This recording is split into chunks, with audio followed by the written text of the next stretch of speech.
ಯಾರಲ್ಲಿ ಆತ್ಮ ಚೈತನ್ಯ ಉನ್ನತವಾಗಿದೆಯೋ ಅಂತಹ ವ್ಯಕ್ತಿ ಜಾತಕವನ್ನು ತಿಳ್ಕೊಳ್ತಾನೆ. ಈಗ ಸ್ಪಷ್ಟವಾಗಿ ತಮಗೆ ಅನಿಸಿರಬಹುದು. ಅದರಿಂದ ಮಾಧ್ಯಮಾದಿಗಳಲ್ಲಿ ಬರೋರೆಲ್ಲರೂ ಸತ್ಯವೇ ಅಲ್ಲ ಅಂತ ಅರ್ಥ ಅಲ್ಲ.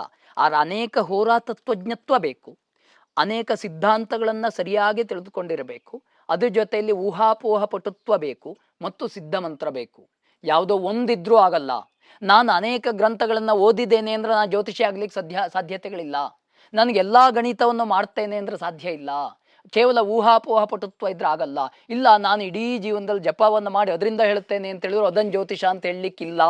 ತಾತ್ಪರ್ಯ ಇಲ್ಲಿ ಸಿದ್ಧಾಂತನೂ ಓದಿರ್ಬೇಕು. ಹೌದು, ಸಿದ್ಧಾಂತ ಓದಿರ್ಬೇಕು, ಹೋರೆಯಿಂದ ತಿಳ್ಕೊಂಡಿರ್ಬೇಕು, ಊಹಾಪೋಹ ಪಟುತ್ವ ಬರಬೇಕು. ಸುಮ್ಮನೆ ನನ್ಗೇನೋ ಇಂಟ್ಯೂಷನ್ ಬರ್ತಾ ಇದೆ, ನಾನು ಹಿಂಗೆ ಹೇಳ್ತಾ ಇದ್ದೀನಿ, ನಿಮ್ಗೆ ದೇವ್ರು ನುಡಿಸ್ತಾ ಇದ್ದಾನೆ ಅಂತ ಹಂಗೆ ಹೇಳೋಂಗಿಲ್ಲ. ಅದನ್ನ ಜ್ಯೋತಿಷ ಅಂತ ಹೇಳಬಾರ್ದು. ಜ್ಯೋತಿಷ ಅಂತ ಮತ್ತೆ ಸ್ಪಷ್ಟಪಡಿಸ್ತೇನೆ.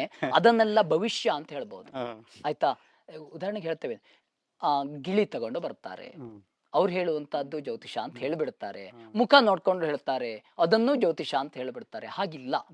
ಎಲ್ಲಿ ಗ್ರಹಗಳ ಗಣಿತವನ್ನೇ ನಿರ್ಣಯಾತ್ಮಕವಾಗಿ ಹೇಳ್ತಾರೋ, ಅದಕ್ಕೆ ಶಾಸ್ತ್ರದ ಆಧಾರವನ್ನಿಟ್ಟು ಹೇಳ್ತಾರೋ, ಅದು ಈ ಕಾಲಕ್ಕೆ ಯೋಗ್ಯತೆಯನ್ನು ನೋಡಿ ಹೇಳ್ತಾರೋ, ಅವನಿಗೆ ಹೇಳಿರುವ ಮಾತು ಅವನಿಗೆ ಸತ್ಯ ಅಂತ ಅನ್ಸ್ಬೇಕು, ಅವರಿಗಲ್ಲ, ಕೇಳಲಿಕ್ಕೆ ಬಂದವರಿಗಲ್ಲ. ನಾನು ಹೇಳಿದ್ದೇನಲ್ವಾ, ನಾನು ಇವನಿಗೆ ಹೇಳಿರುವಂತಹದ್ದು ಸತ್ಯ, ಯಾಕೆ ಅಂದ್ರೆ ನನ್ನಲ್ಲಿ ಈ ಪ್ರಮಾಣ ಇದೆ ಹೇಳುವ ಮನಸ್ಸು ಅವನಿಗೆ ಬರಬೇಕು, ಅದು ಸತ್ಯವಾಗುತ್ತೆ. ಬಿಟ್ರೆ ಗೊತ್ತಿದೆ ಹೇಗಿದ್ರು ಅವನಿಗೆ ಅದಲ್ಲ ಅಂತ ಇವ ಹೊಡೆಯೋದು, ಇದನ್ನ ಸತ್ಯ ಅಂತ ಹೇಳಲಿಕ್ಕೆ ಆಗಲ್ಲ. ಆತ್ಮವಂಚನೆಯ ಮಾತು ಅಂತ ಹೇಳ್ತೇವೆ.